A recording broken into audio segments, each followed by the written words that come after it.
Hello, you beautiful souls, and welcome back to House of Enlightenedhood, a global spiritual village co creating the new earth through a spirituality that is accessible to us all.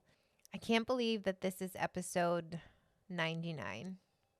99 episodes, which means that next week we will have reached triple digits.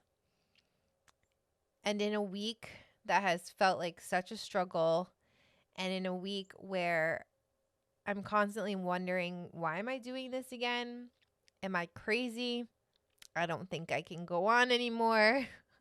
I am burnt out. All the things we say when we're on our knees in those moments, those cyclical moments, the lowest moments before we rise again.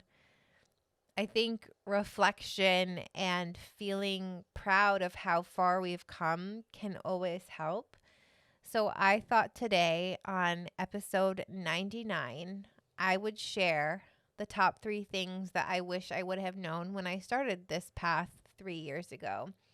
I think it's so easy to have expectations for what we think this path is going to look like or who we think we're going to become as we change and we heal and we evolve. And I have found that that's not the case. I could never imagine in a million years when I set out to do the first episode of this podcast in April of 2019 that it would lead me here to this very moment. And I see so many people waking up and being so lost. And I think we can attribute that to so many things. One being the paradigm of spirituality that we're waking up into that tells us that we need all these things and that we're unworthy and we have this ladder to climb, and it's exactly like the paradigm that we're trying to get out of. And another is that there's just so much noise and so many paths to take and so many things to heal, and it can feel so overwhelming.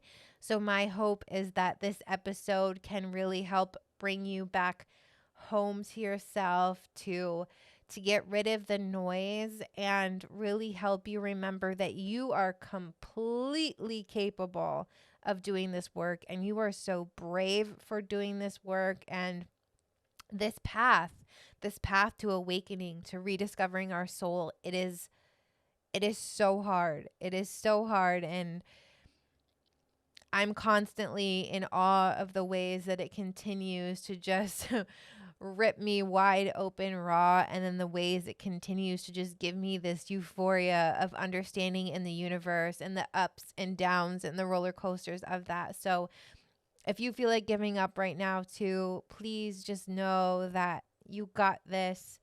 The seasons will change. Everything will shift. These are just moments, and to just give yourself so much compassion. So the first thing, I wrote these down. The first thing I wish I would have known, which is kind of what I was just saying, is that healing takes time. It takes so much time. It is not linear. We are going to go through seasons of ebbs and flows. I think the capitalistic version of spirituality often sells us this idea that, oh, take this one masterclass and you can quit your 9-to-5 job and, make 6 figures. Or here, take this certification and then you can step into all of your gifts, or have this one crystal to open your third eye, or just, invest in yourself and it will unlock everything for you. And I think what all of that capitalistic surface level exchanges of spirituality fail to acknowledge is the true, deep, painful healing work that must happen in order for us to even get to a place to feel worthy of those things, to be able to access those things. I know many of you have heard me say this before, but I like to equate our heart space to being a hoarder's living room. So think about all the boxes of shit and trauma and experiences that we just have piled up in there, from that one time that someone in elementary school said something mean to us, or that abusive relationship, or the trauma about our body and the way that we feel about ourselves, and the shame and the guilt and the fear is all stacked up with piles and piles of shit. And what the healing work is going through, sifting through those boxes piece by piece by piece so that you can slowly realize, oh, hey, there's a living room under here. Oh, wait, there's a whole neighborhood under here. Oh, wait, there's a whole universe under here. And I am such a big advocate that so much of our spiritual gifts, understanding, and awareness all come from our heart space. So that healing, that unpacking, those going back to the roots of why we believe this, why we feel this way, why the access to certain gifts might be blocked, it takes a lot of time to unpack. Many of us, if not all of us, don't have all day to just sit around and go inward and heal. Sometimes we might have 30 minutes in a meditation or 2 hours on a Sunday afternoon. This is a slow process, and that's okay. It is okay to take your time. It is okay that you didn't immediately decide you were going to be spiritual and the next day step into all your gifts, or decide that you were going to start the healing path and immediately know where to even start. It takes time, and it takes a learning, a relearning of who you are, your own body, your own energy field, your own experiences, being able to sit with that and fully look at it. It takes time. And I always quote this. I always quote this Ben Folds song, but it's just so true, where he says, time takes time.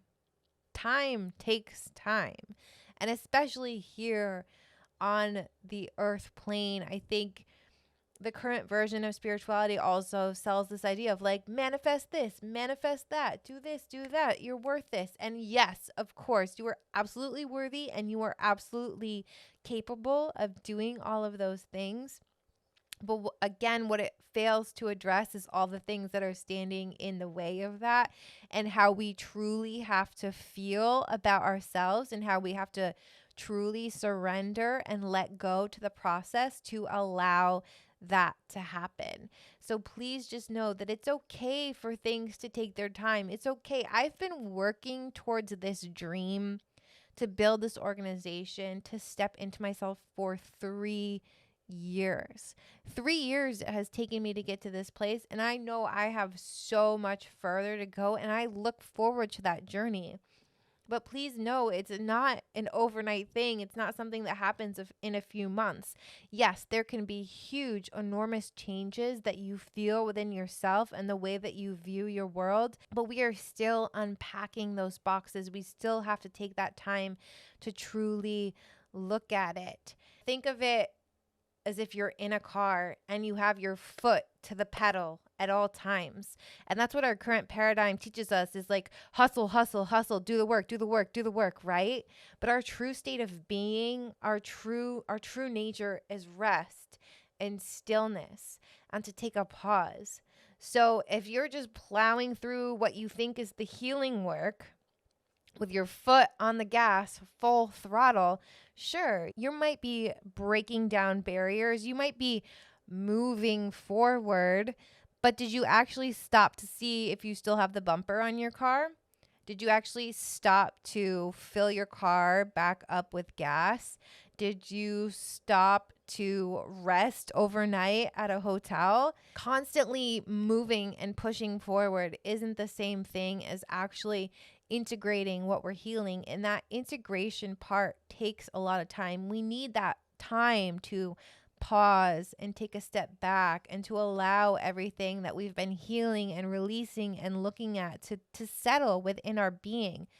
Our body and our physical body is so much denser than our energetic body. So yeah, we can come to this self-realization and we can release this energy, but then our body has to catch up. So it's this constant ebb and flow, as is everything, between our energetic body and our physical body. Our physical body is shifting as our energetic body is, but the body takes a lot longer because it's a lot denser and things happen a lot slower here on the earthly plane. That's why when we're manifesting, visualizations and manifestations can only go so far, but they have to materialize in a certain way in this physical world, and that takes time. So the first thing that I wish I would have known at the beginning of my journey is that it takes time, and that's okay. And that's the beauty of the journey, is the perseverance and continuing to choose yourself and show up to heal yourself every single day. So number 2 of what I wish I would have known at the beginning of my journey is to stop overthinking everything. Oftentimes, the answer, or what we feel like is so out of our reach, or what we don't know, we know. And it's right here. It's just the fact that we've been overlooking it the entire time. Most of the time, it is right under our nose. And I see this so often with the women that I'm working with, is that we feel like we have all these gifts or this next chapter to step into that we don't know. But we do know. We do know. And we've been called to it already, and it's already within our hearts. So before I started Sisters of Sirius, I had been working on my channeling, my energy healing, my intuition, and reading people, all of those things for almost a year and a half behind closed doors. And I remember saying to my mentor, I feel like something's just right here. It's right here, and I have no idea what it is or how to grasp it.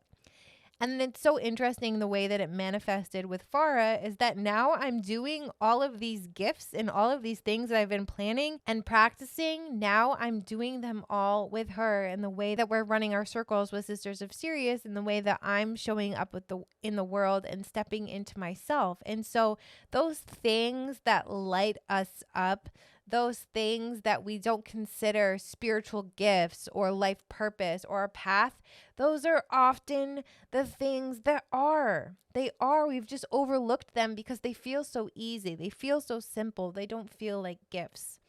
Our current paradigm of spirituality has put spiritual gifts into itty bitty clair boxes, right? We have clairvoyance, clairsentience, claircognizance, and we think that our gifts, or the way that we experience our own gifts, have to fit into these boxes. And if they don't, then they're not gifts, or they're not worthy of sharing with the world, or they're not worthy of serving the collective with.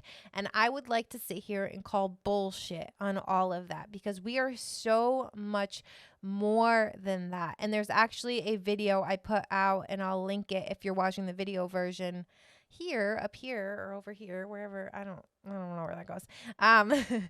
About, are you a spiritual healer? Because I think we're all healers, and we all have gifts to share. And I think we've just been conditioned to believe that they have to exist a certain way, or show up or manifest or be expressed a certain way within us, when really our true gifts are what light us up.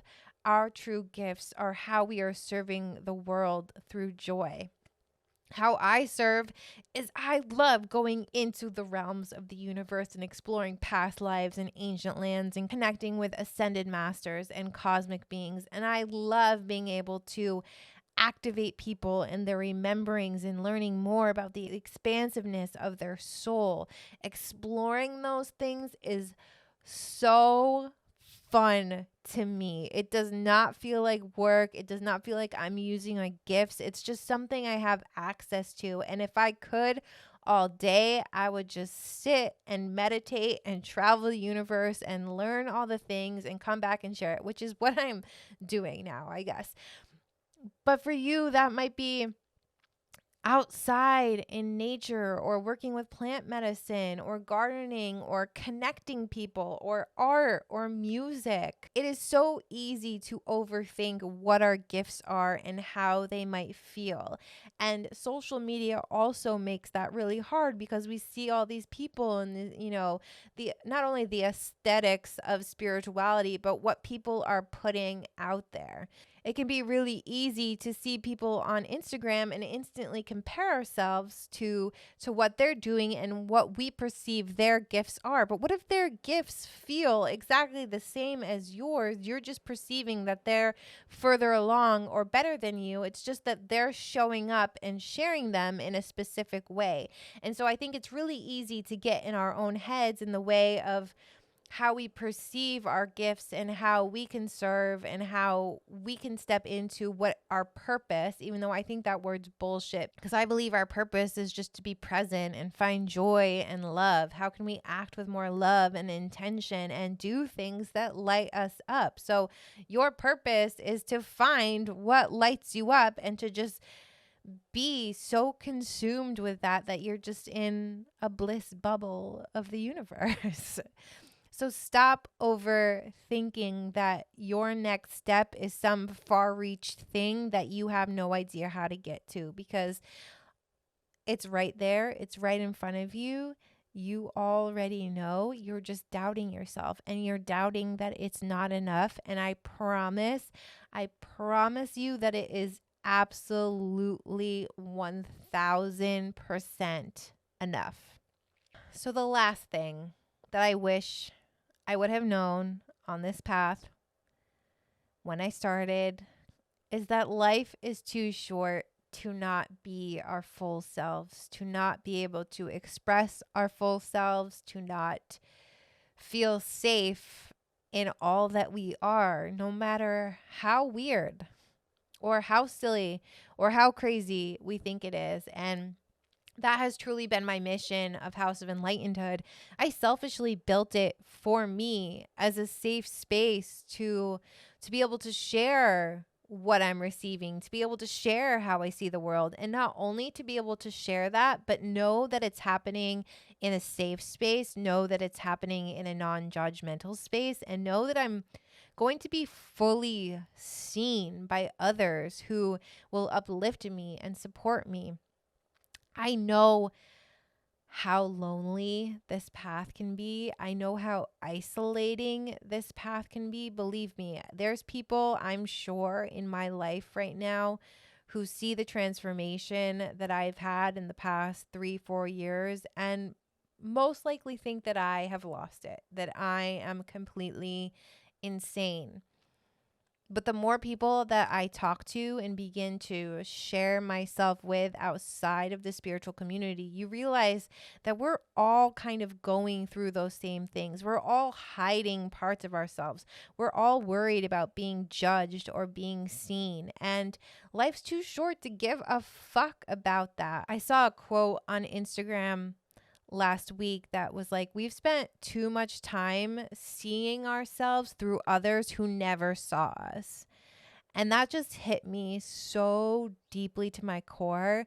And I know how easy it is to internalize the way that people see us and view us. And that's truly one of the most harrowing, and I use the word harrowing because it really is. It's just like a punch to the gut. And it is so hard to let go of at times, to know that we have absolutely zero control over how other people see us, how other people view us, what they think of us. And no matter how much that is a projection of their own shit, it is so hard not to take that personally. It is so hard not to internalize that and know, oh, I must not be this or that, or I must not be as loving or great as I thought I was because this person thinks this about me. And I know how easy it is to get caught up in that. But life is too short to hide parts of yourselves. Has anyone seen Turning Red on Disney Plus? That whole movie is about learning to embrace the loud, eccentric, weird, almost fantastical parts of ourselves that others may think is crazy or too much or totally out there. But that's when we can feel truly free. That's when we can feel truly at peace, knowing that we are exactly who we are. Knowing that we are showing up every day as ourselves. We're not trying to be anything else, and that we don't have to try to be anything else. Why do we still feel like we have to show up a certain way on Instagram, or when we haven't seen people in a long time and we have to put our peacock feathers up and, puff up our chest, and this comparison culture, or feeling like we have to impress other people? You don't have to impress anyone. And there is so much more peace and joy in knowing that You can relax. You can let your guard down. You can be all that you are and not have to try so hard. So much of my anxiety as a, teenager into young adult was like, oh my God, what are people going to think about me if I don't have makeup on or don't wear this specific thing to this event? Like, what am I going to wear? What am I going to look like? And like, why do we care so much? Because first of all, the people who are judging you shouldn't be in your life anyway. They're not true supporters of you if they are judging you or talking behind your back. So let that shit go. Cut that cord. Say, I can love you from afar, but I deserve more than the way that you are treating me. And those people can only meet us as deeply if they've met themselves. So if they haven't done the work, that's just, again, a reflection of themselves. And secondly, most people only care about themselves. So when we think that they're judging us or thinking about us, most people are all up in their own shit and don't even care or notice anyway. So again, I know it is so hard to release those relationships, and I know we've all found as we go further down this path that those relationships kind of naturally fall away, but sometimes we really do have to cut that cord. And again, I would like to say that if you need a community, if you don't feel safe or have people that feel like see the true you, the whole version of you, the spiritual version and the human version, that don't see all of you, and you don't feel safe to be able to express your gifts or ask questions about weird experiences or be curious about the mysteries of the universe without feeling judged, that is what House of Enlightenedhood is for. House of Enlightenedhood is a safe space for us all to be able to feel witnessed and supported in this journey. And I am just so grateful for the ways that this community is continuing to grow and that people are continuing to show up there. So I thought that I would lead by example in this, and I am so excited to share that I have opened my own sacred space at House of Enlightenedhood called LEENA of Light, and I'd like to give you the background story of that. So, like I said before, I spend a lot of my time channeling, automatic writing, remote viewing, astral traveling, going to different places in the universe, receiving information. It's part of the work that Farah and I do for Sisters of Sirius. And it's just so fun. It lights me up. It's my favorite way to spend the afternoon. And I kept receiving this one message that was Elena of Light. And the first time that it came through, I literally said, fuck you to the universe.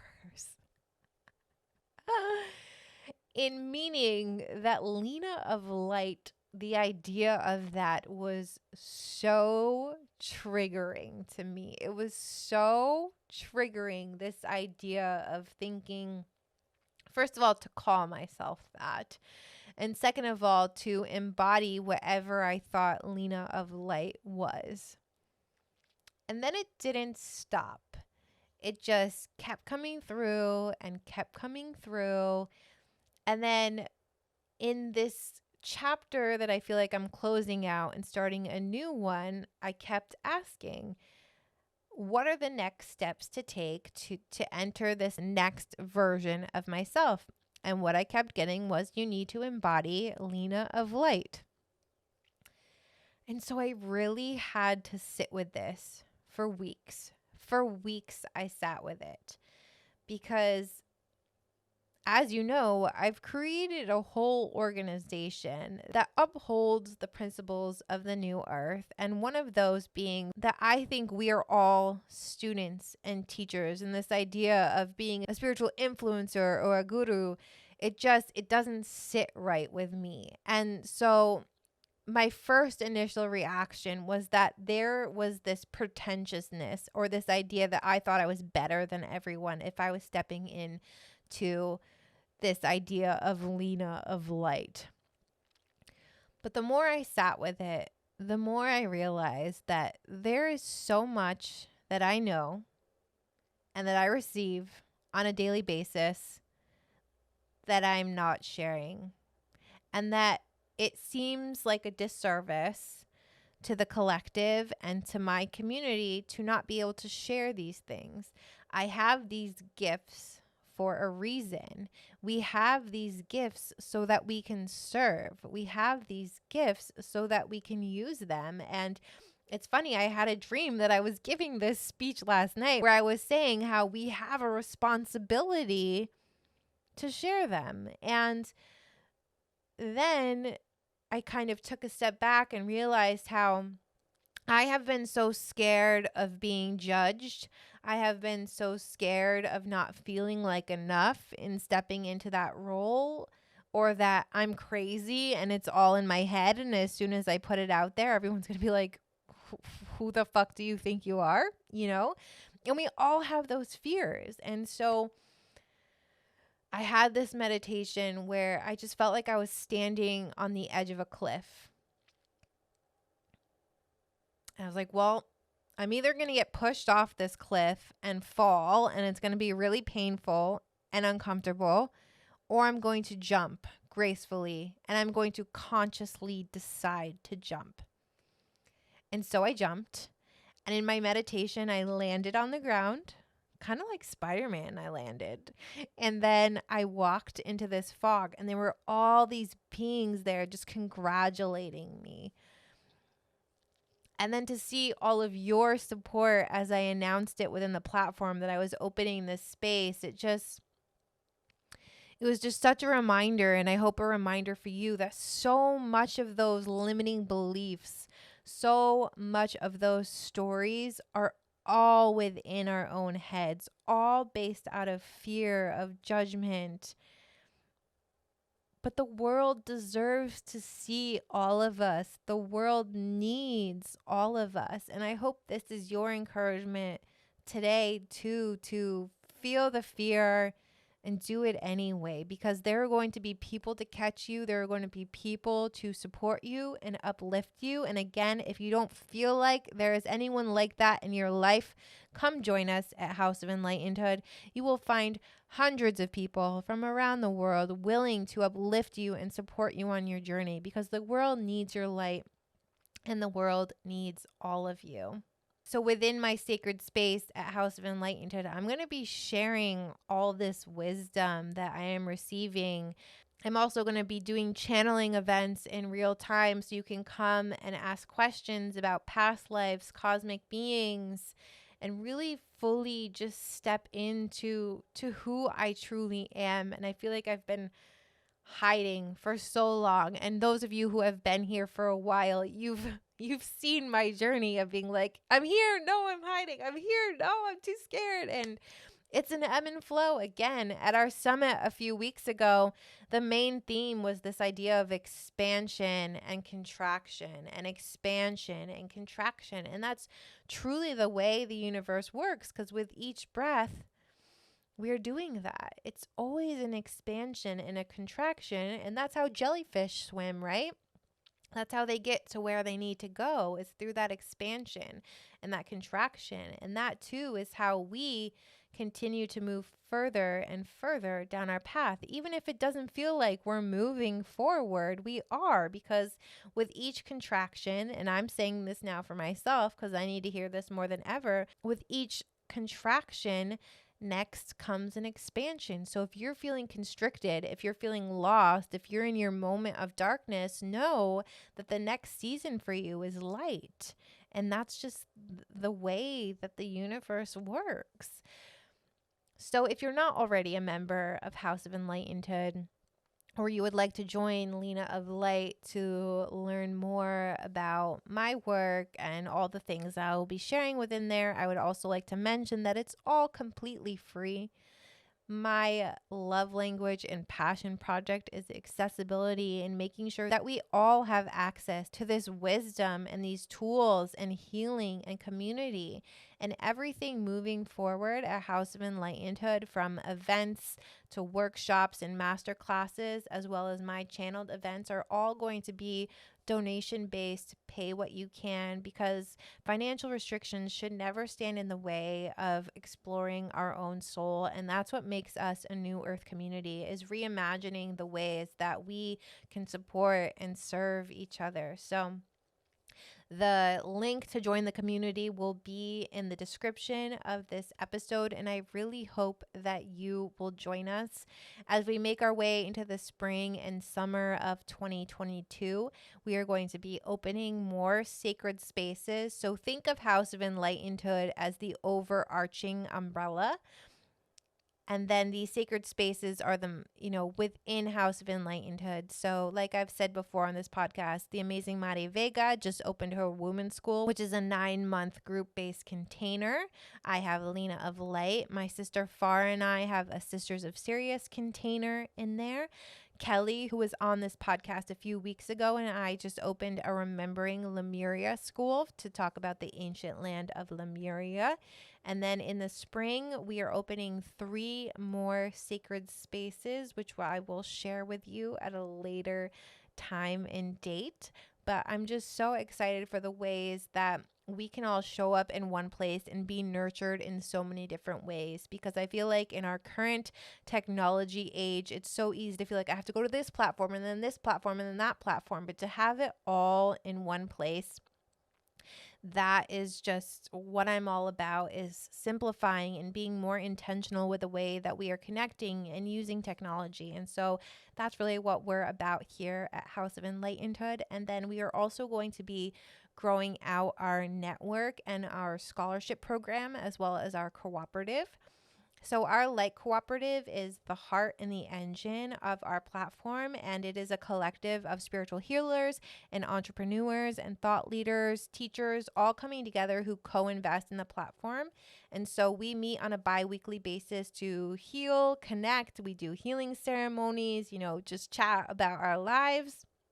And then our Light Cooperative members also have the ability to use our entire platform to host their own community or mystery school, and also use our website to share blogs and really be the thought leaders of our community, so we can truly co-create the new earth together. And then we are working on building out our scholarship program, which will not only help members of our community access events, but also help connect them with members of our cooperative. So if someone in our community wants Reiki or an astrology reading, but doesn't necessarily have the financial means to do so, they can come to us. We can connect them with a member of our cooperative and help them cover the cost of those services. So again, accessibility, that's what we're all about. That's how we're transforming and evolving in 2022. And thank you. Thank you for being on this journey with me. Thank you for being here for 99 episodes. I still can't believe it. Next week for episode 100, I am bringing on my dear friend Elizabeth, and we are going to talk about speaking your truth, using your voice, showing up as your most authentic, even though we both hate that word, self. Because like I said, it's time. It's time for the world to see you. It's time to speak your truth. It's time to use your voice. It's time for the world to see all of you. It's time to be witnessed and seen. And we are here to hold you in all of that. Thank you so much for being here. I am just so grateful. I'm just so grateful. And I am sending you so much love and so much light. And we'll talk soon.